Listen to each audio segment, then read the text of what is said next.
this UFC title will just be another thing that I could add to my resume, and it'll be another story that I can tell, all the generations below, that are to come, these stories about me overcoming things and just my experiences, like sharing that with the youth. Long time coming, but here we are, UFC 312. She finally fights for the UFC strawweight title. It is always my pleasure to speak to Tatiana Suarez. Tatiana, how are you? I'm doing great. I'm here in Australia already. It's gorgeous, so the vibes are great. I love it. I love it. It's been a long time coming, as I mentioned. We all kind of pegged you as a title contender. Obviously, you've had to go through a lot to get here. Can I just ask, what was your reaction when you got the call and they said, hey, what do you think about fighting Zhang Weili in Australia in February? I was like, let's do it. And then my and then my manager was like, are you happy? I'm like, yes. I'm just like, I don't know how to explain it. Like, I like don't really show like my true emotions to like some people, but like I'll bet like, Pat, I'm like, I'm so excited, like, but some people I'm like, just like, okay, for sure, and I'm like, then I'm just thinking like, oh, I can't wait to go do this, but he knows me, so he knows like I'm excited and stuff. Yeah. Can I ask just a little behind the scenes? Can I ask, because obviously you were going to fight in December, and then the news came out that you weren't fighting in December. Was that all because of this? Like, was that what's leading to this? Because when the announcement came out in February, it's like, oh, that makes sense now why you didn't fight in December. Yeah, pretty much. I just think like they didn't think it made sense. They wanted probably for her to fight here because it's so close to, Thailand. She trains in Thailand. And I think they were, and China, like I don't think it's that far from China as well. So I just think like it was a good, place for her to fight. This is what they wanted, and I'm the person to come here and fight her. And I'm sure, like, timing wise, you're like, I just want to fight, but then a title fight, you're like, well, I guess I can wait an extra 6 or 8 weeks. Yeah, exactly. 100%. Like that's exactly what I was like, man, like I really wanted to fight before because I wanted to get a fight in because I just hadn't fought and I was just so excited to finally have a fight lined up. I felt really good. Camp started, and I was like, man, but I mean, how can I say no, to a title fight? So here I am. Absolutely. Can I ask, like, because I know we talked, I want to say it's like early last year, and you were calling for the title fight, and at that point we just didn't know what was going on with Zhang. Obviously, I think it was right after UFC 300. She defended the title. Then we hear all these rumors: is she going to go up to flyweight? Like, what's going on? Where was your head at? Just because, like, it felt like that was the fight to make, and then of course we heard the announcement of you fighting in December, and I was like, oh, well, I guess maybe she is going to try to do the flyweight thing. So, was there ever like any frustration with that, or did you just kind of roll with the punches? Yeah, I wanted to fight earlier in the year and I thought that was gonna happen, but they said she was busy, so it just didn't work out. And so, they now it was postponed to now, so but I mean, that's all like back then. So I don't really care too much about it. It's like kind of one of those things where I'm like, okay, well, I can't do nothing. That's probably how I get through life because I just don't dwell on things. Yeah. Now you're obviously you're very active. You're very active in the gym. But can I just ask your opinion? Like, because every fighter I talk to has a different opinion on this.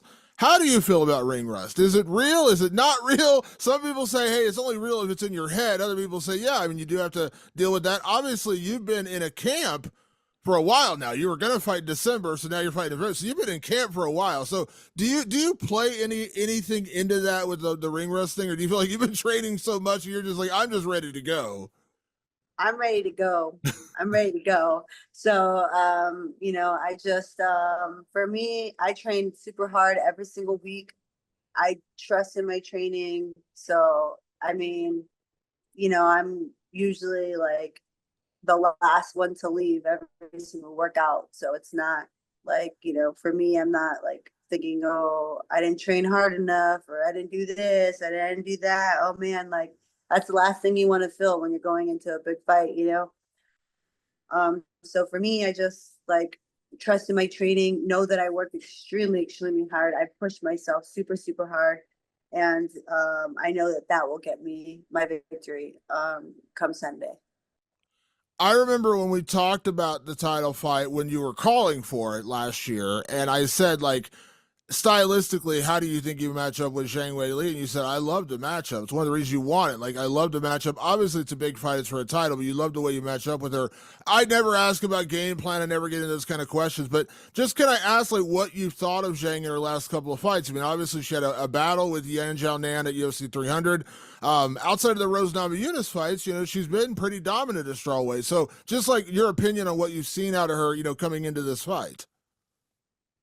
Yeah, I mean, I think that she's a great fighter, and I look forward to, implementing my game plan. I think I match up super well with her. I think that, they're saying like this whole grappling versus striker thing. I don't really think that's a thing. I think she likes to grapple too, so I think it's gonna go well. And I look forward to the matchup, and I think it's gonna be fireworks. I think that we're both go-getters. She doesn't stand around. I don't stand around.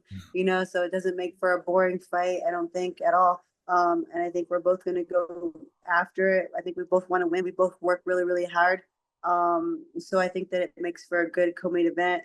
I think that it's the real main event, but we're not big dudes, so we didn't get the main event slot. But I don't care where we're at on the card. We could be the first fight. Obviously, that would never happen because we're in a title fight. But you know what I mean. So it's just Yeah. like, but still, I think like this makes for a great fight. It's going to be amazing. I'm going to go ahead. I'm going to go out there and I'm going to go win a world title in a dominant fashion. I love it. I love it. I remember like throughout your career, Tatiana, you've been so dominant in your performances. But I remember talking to Patchy before his last fight, and he had, obviously the first fight with Magomed, he goes out there and puts him away early. The second fight, he admitted like it's tough to go in there for a rematch, and it ended up being a battle. And obviously he won. He defended his title. You've been Mhm. so dominant. I'm quite sure you're going out there saying this could be a 5-round war, and you may have to gut out that last round to get a win. But when you look Yeah. at Zhang Weili and you look at your style, could this fight potentially play out like a lot of your fights, where you've just been very, very dominant? You look at what you did to Jessica Andrade. You look at what you did in a lot of your opponents. Carlos Esparza, another former champion. Like you've been very dominant in a lot of your biggest wins. So I know you're ready for a war. But do you see a Yeah. world where this is not a war? This is another Tatiana Suarez classic dominant performance. Yeah, absolutely. I feel like I have the ability to finish anybody in the world. But I also have the ability to go 5 rounds and be the dog that I am. I mean, and I mean, this is like I said, this is obviously I love what Drakus and Sean Strickland's a great fight, but I think there's a lot of people looking at this one like this is the one we're most excited about because for a lot of people who have followed you from wrestling into the Ultimate Fighter and now into this title fight, like we've all been waiting for this moment. I know if I'm waiting for this moment, I can only imagine what you're feeling right now. But do you allow yourself to get excited, or do you, like you said, like when you got the call, you're kind of very even tempered? Is it more like when the job is done, when you go out there and you get your hand raised and the titles are on your waist? Is that when you'll actually allow yourself to really enjoy the moment? Yeah, absolutely. That's it right there. So for me, I just like focus on my fight. I do my job. And then after that, that's when I get to feel all the feelings that, I should feel, you know. Yeah. But I don't really focus on those feelings. I just focus on getting the job done. And then the rest will just play. Then I'll have all those feelings. They'll be the most organic feelings I don't expect to feel anyway. I can't wait to feel them, but they'll be there and there'll be nothing inorganic about it. It'll just be all what I'm feeling in that moment. Yeah. Can I ask, like, I know for some fighters, visualization is a big part of preparation. You go through the physical stuff, but it's also very mental. You have to be mentally ready to go in there and Yeah. again, in a case like this, go to a 5-round war. Do you allow yourself, like, because I know it can be motivation, right? Like, do you allow yourself the visualization of that moment of finally having, Dana put that title on your shoulder, put that title around your waist? Like, do you allow yourself that, or do you not want to think about that just because you still have to get through the fight? No, I mean, I think about that, I think about like, more so like how I actually feel like when I get, get my, when it's like all said and done. But, you know, for me, I just, I don't know. I don't really put too much stock into it. I really just put more stock into like my performance and stuff. Like, because for me, it's all about like I don't know the competition aspect behind it. Um, like I really, really love to compete. I mean, I really love it. Like I just like been doing this for so long. I've been wrestling since I was a really young girl, and I've had these like crazy things even from a young age. Like I remember like all out wars like at 8 years old, like on the mat, like with like triple overtime, like these moments that I always remember these things, like crazy, crazy things, like or like moments in my in my in world competition as a wrestler, like facing high level wrestlers, the best in the world, making these moments happen for myself, like even at a really young age, 17, 18, 19 years old, having those moments and remembering these times and the things that I had to do in order to be successful in that sport. And just like that experience in self, is like something that I just like, I remember all these times. And so for me, it's like, I've had all this experience in my life, and this UFC title will just be another thing that I could add to my resume, and it'll be another story that I can tell, all the generations below, that are to come, these stories about me overcoming things and just my experiences, like sharing that with the youth, like my brother owns, a wrestling academy, and I can share that knowledge with those kids when he has me, go talk to them and stuff like that. So that's like what I take from the sport, those life Yeah. I guess like life skills and stuff, Absolutely. Before I get you out here, let me ask you this question, Tatiana, because we kind of all like in the MMA world got to know you through the Ultimate Fighter, where you have to literally be on camera constantly and talking about yourself and doing things like that. But you've been very open and honest about the trials and tribulations you've gone through to get here. We all saw the documentary. I think I told you this before. The documentary was amazing.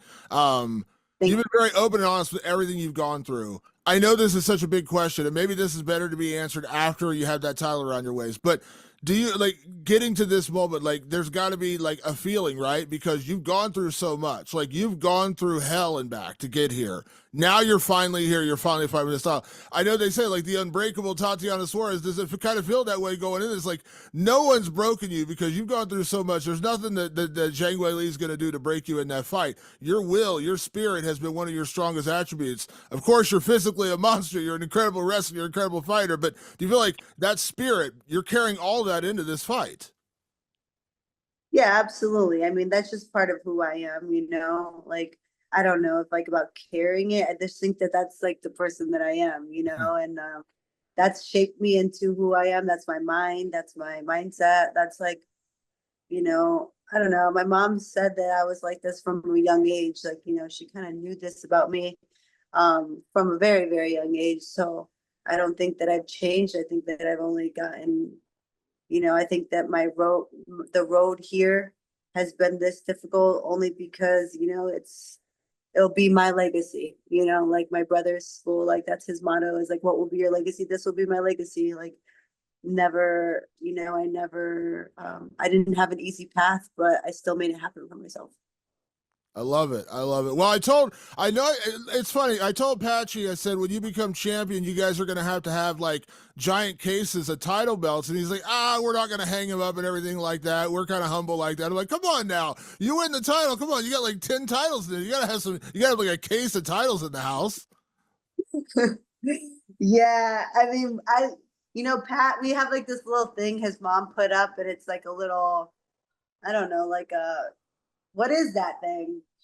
A shelf, I guess, like, and it has all his belts, and I don't know, it truly is inspiring to see it every day, like I don't really think about belts, but when I see it every single day, I'm like, man, like that's super amazing that he could accomplish those things, like, and even, Pat, like his story's not like mine, but he has his own amazing story. Like Pat actually came from Buffalo, New York.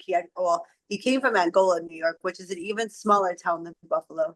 And, he made it happen for himself. Like he didn't have like the best coaches. Like he didn't come from ATT or these big, huge like gyms. He like made this happen for himself. And like his story alone is super amazing. Like if you know him and if you know where he comes from, you would understand.